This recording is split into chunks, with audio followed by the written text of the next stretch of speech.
Hey everyone, I'm Imogen and I'm 29 years old. So, a while back, I went through a divorce from my abusive husband, Trevor. I was stuck in a really toxic marriage, and sometimes you need a nudge from someone to break free from such situations. Surprisingly, that nudge came from none other than my mother in law, Kiki. Trevor and I had an unexpected start at the Cheesecake Factory. It was funny because we shared the same birthday and we both happened to be celebrating there. Trevor had this charming look with long, slicked back hair and an adorable face. My friends pushed me to go talk to him and get his number, so I did. That's how we started chatting. Trevor, well, he was a man of few words. Quite the mystery, you know. He had this way of keeping his emotions close to his chest, not opening up much. But strangely, there was this unspoken understanding between us, a sort of unspoken connection that felt comfortable. After a year of dating, we decided to tie the knot. We bought a house, we were both working, and things seemed pretty stable. About a year into our marriage, we felt it was the right time to start a family. When I found out I was pregnant, I was over the moon with joy. I shared the news with Trevor and he was ecstatic. We even had a gender reveal party. It was a baby boy. Trevor had always dreamt of having a son and he couldn't have been happier. He started preparing the baby's nursery, building the crib and talking about all the wonderful father-son moments he envisioned. But then our world shattered when I experienced a miscarriage. I called 911 while Trevor was away. When he reached the hospital, the doctors gave us the devastating news that we had lost our baby boy. It hit us both hard, especially Trevor. We supported each other through the tough times, and a year later we decided to try again. I became pregnant once more, and it was another baby boy. 5 months into the pregnancy, history repeated itself with another miscarriage. Trevor, who had built up so much hope, was heartbroken for the second time.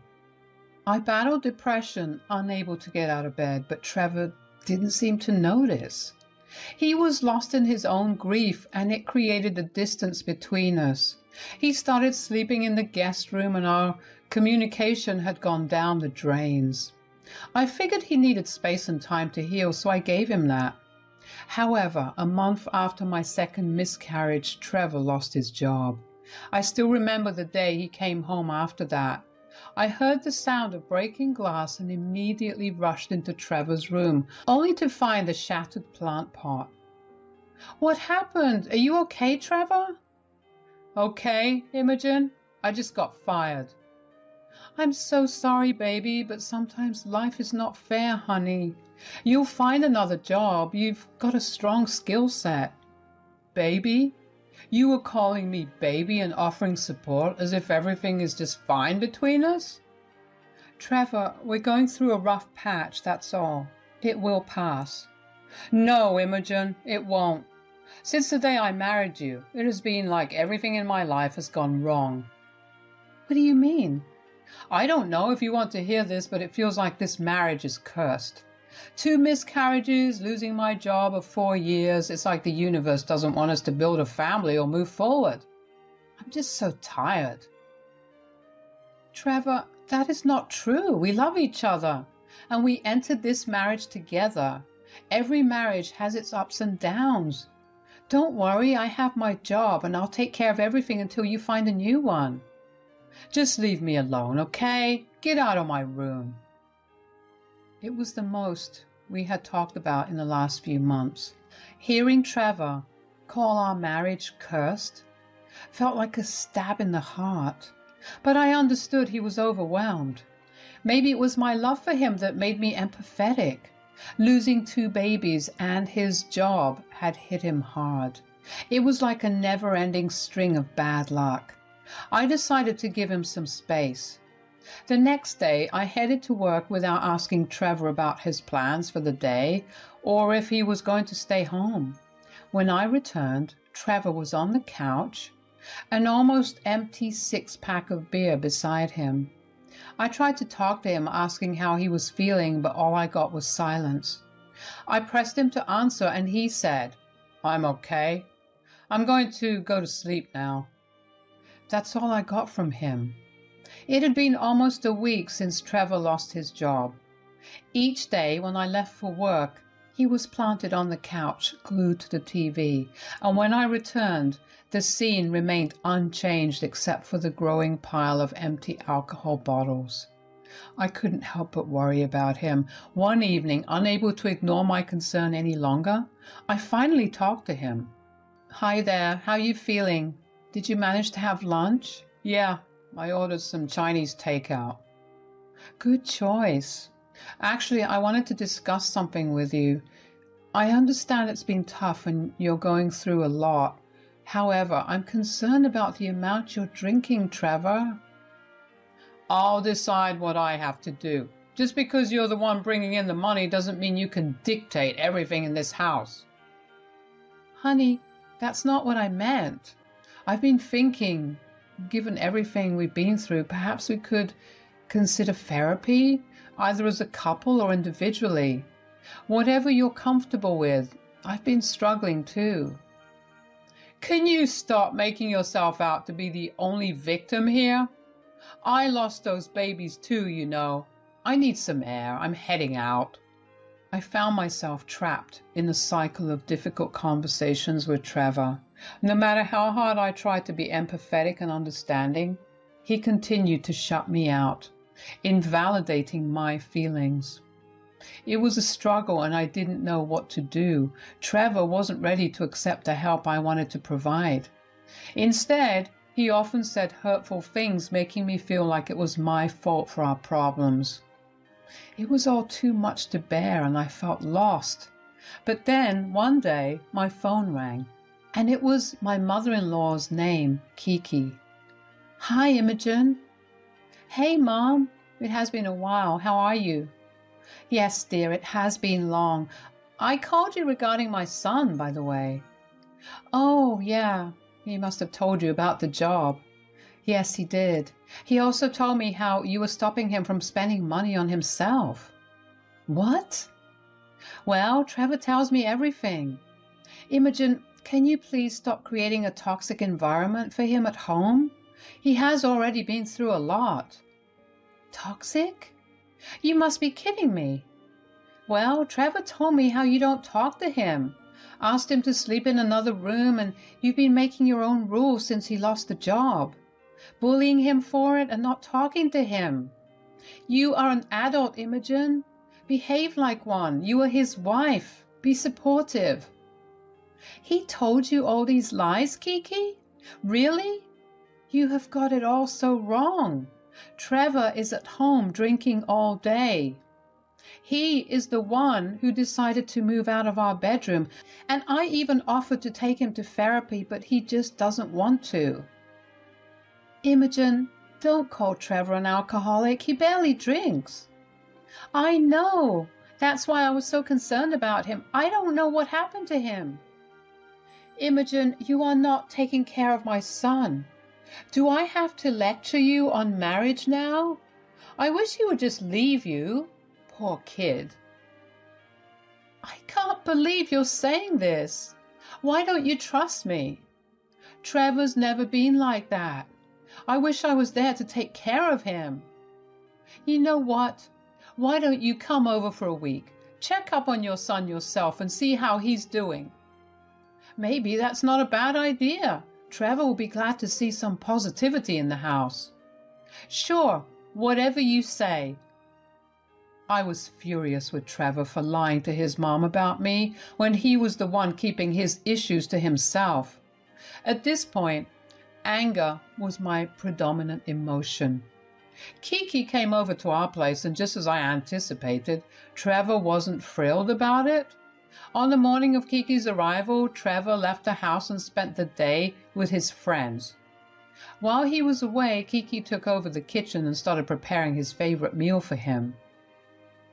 "I doubt you've been feeding my son well." "Well, I made him breakfast and dinner." "I don't get what's wrong with him. Why did he leave just as I came?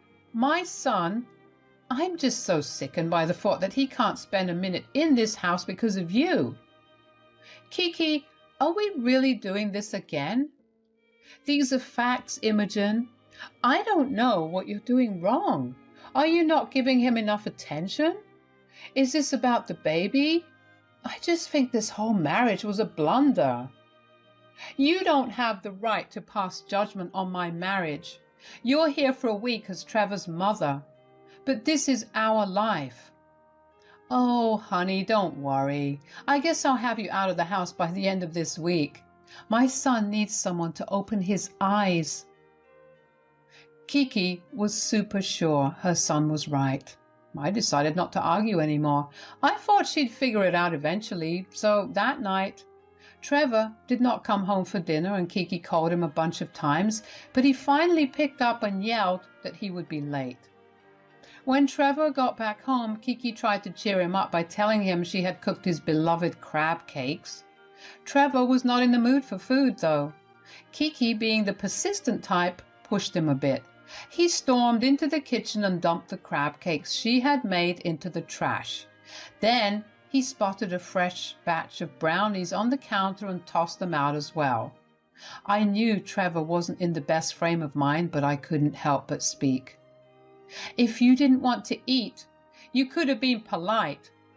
I don't care about stupid crab cakes and brownies, okay? She was preparing those for you all evening from scratch. Also, food in the trash? Are you serious? If you care so much about the brownies, why don't you pick them up from the trash and eat them? The next day, I left for work, wanting to steer clear of their mother-son drama. When I got back, it was clear there had been some tension between them, but I didn't bother asking.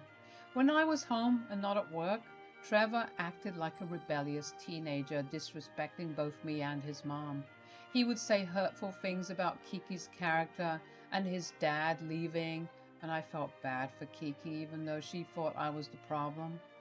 One morning when I woke up, Trevor and Kiki were fighting. I went into the living room. Trevor, why don't you come with me to the yoga session I have booked for us? It would be good for both of us. Yoga? Seriously, Mom? You think I have time for that crap? It's just an hour, Trevor. It can help relieve some stress.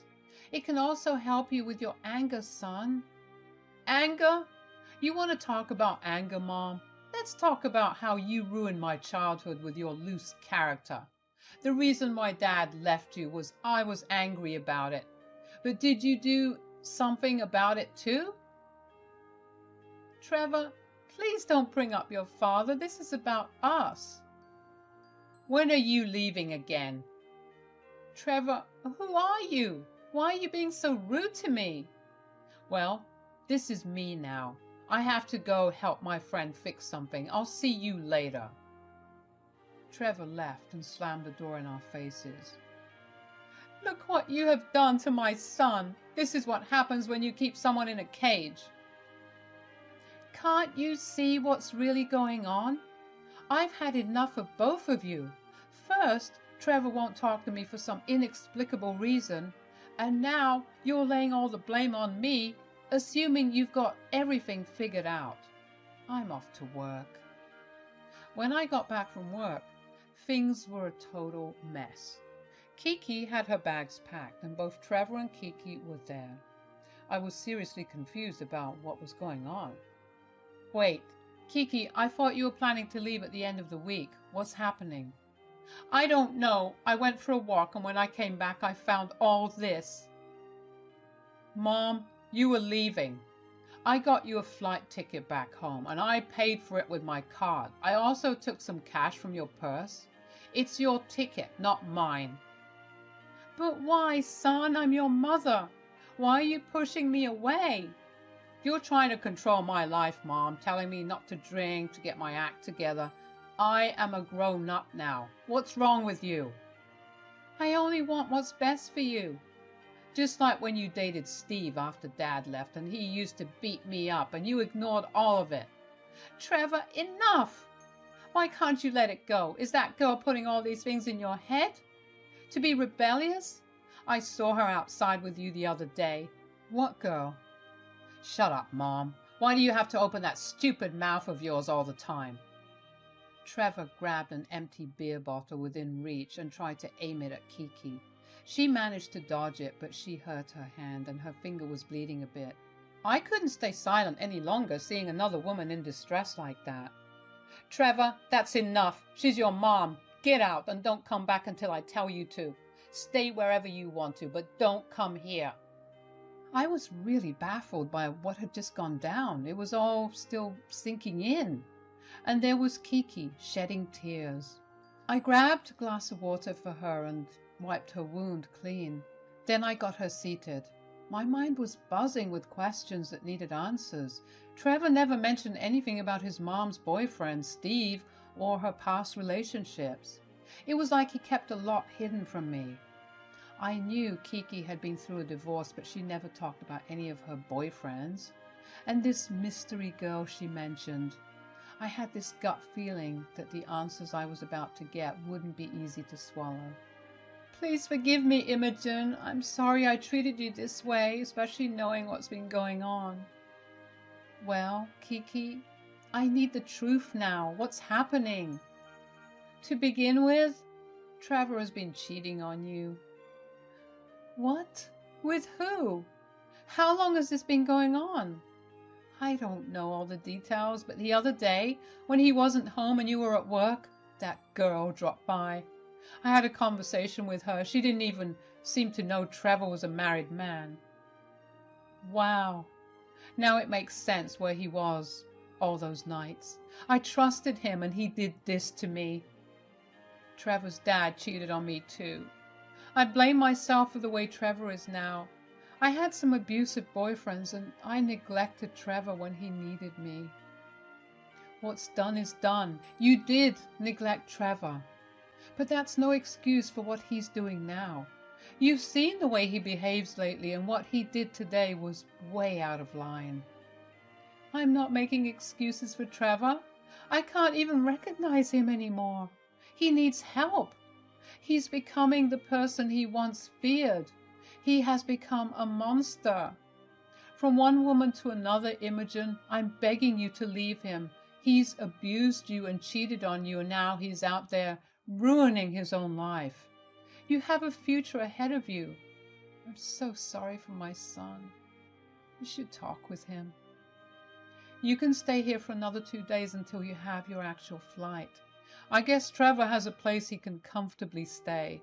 So Kiki stayed with me for another day and we didn't hear from Trevor. No calls, no texts, no apologies. To be honest, I knew the end of this relationship was coming somehow.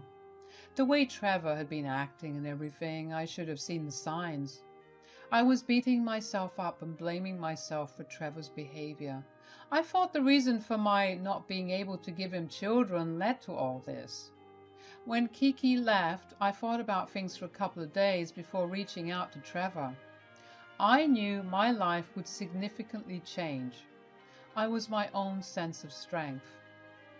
I talked to my parents and I was close with them, but this would have absolutely broken their hearts. I did plan on telling them later, but at that time I decided to confront Trevor first. I called him and asked him to come over, and he did. Kiki told me everything, Trevor. You've been cheating on me despite all we've been through. Instead of being there for each other, you pushed me away and mistreated me. Imogen, I'm not scared of you. Your attitude, that's exactly what I mean. And with the incident with your mom, you need some help, Trevor. Whatever.